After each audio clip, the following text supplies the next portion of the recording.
Katika kile kinachoonekana kuwa mgeuko mkubwa wa kisiasa na kijeshi, vita kati ya Marekani na Iran sasa vinaingia katika hatua ya maamuzi, huku mazungumzo ya amani yakitarajiwa kuanza nchini Pakistan chini ya mazingira ya tahadhari kubwa na mashaka mengi. Mazungumzo hayo yanakuja baada ya wiki kadhaa za mapigano makali yaliyotikisa Mashariki ya Kati na kusababisha maelfu ya vifo, uharibifu mkubwa wa miundombinu pamoja na athari za kiuchumi duniani. Mazungumzo haya ya kihistoria yanaongozwa na makamu wa rais wa Marekani JD Vance, huku upande wa Iran ukiongozwa na spika wa bunge Mohammad Bagheri Khalibaf.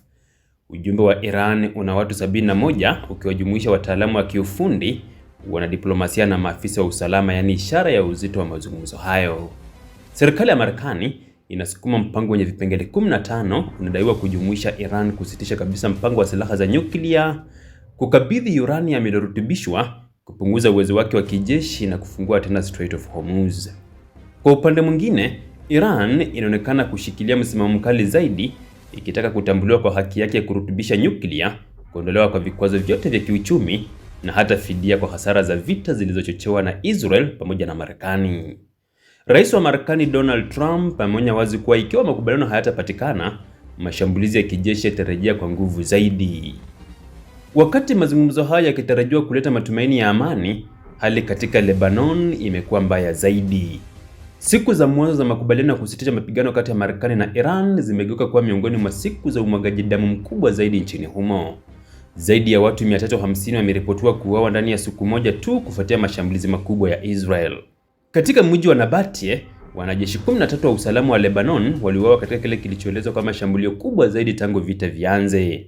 Wizara ya afya ya Lebanon imethibitisha kuwa mamia wamejeruhiwa, huku idadi hiyo ikitarajiwa kuongezeka. Shirika la afya duniani World Health Organization WHO limeripoti kuwa vifaa vya matibabu vilitarajiwa kutumika kwa wiki 3 vilitumika ndani ya siku moja kutokana na wingi wa majeruhi.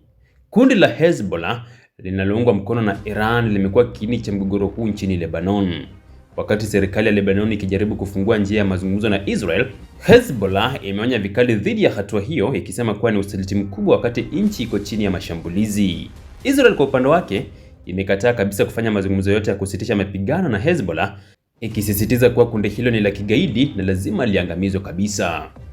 Katika juhudi za kupunguza mvutano, mabalozi wa Israel na Lebanon wanatarajiwa kukutana mjini Washington wiki ijayo kujadili uwezekano wa kusitisha mapigano.